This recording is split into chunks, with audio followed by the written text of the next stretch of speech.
Is our work making the adult and child survivor safer physically and emotionally? Is it improving self-determination? Is it helping them have more choices over their lives and more freedom to maneuver?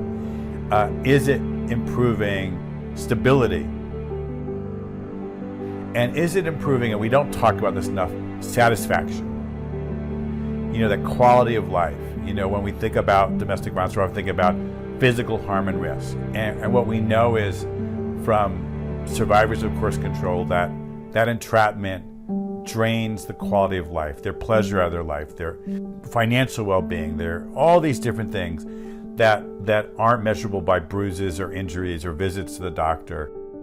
For me, the bottom line is always, is our intervention with the systems, because that's what we are, we're a systems intervention model, is that making things better for survivors in terms of safety, self-determination, satisfaction, and stability.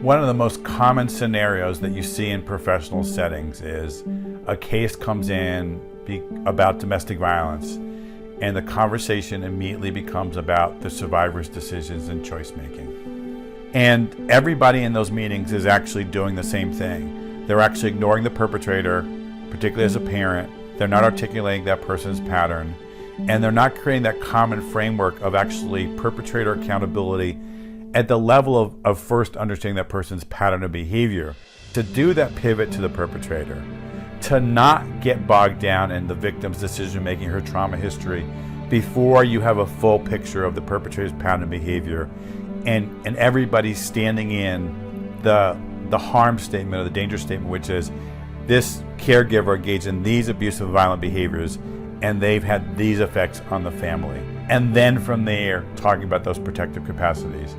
And then from there, building a better intervention. And when everybody comes together around that framework, it's more efficient, it's more effective, it's more survivor focused, and it produces better results for the kids, even for the perpetrator.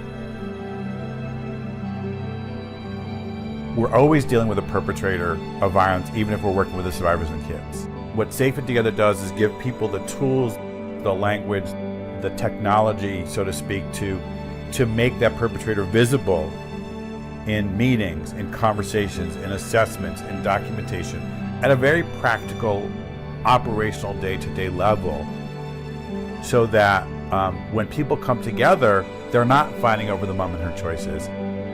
They're actually shared in their discussion around who's the perpetrator, what's the behavior, how do we intervene with them, and then how do we partner with the survivor. And that works for child serving systems, and that works for domestic violence specialist services. And so it meets both of their goals and needs. And so that together lets them have a common framework and a shared approach that lets them work better in the service of families.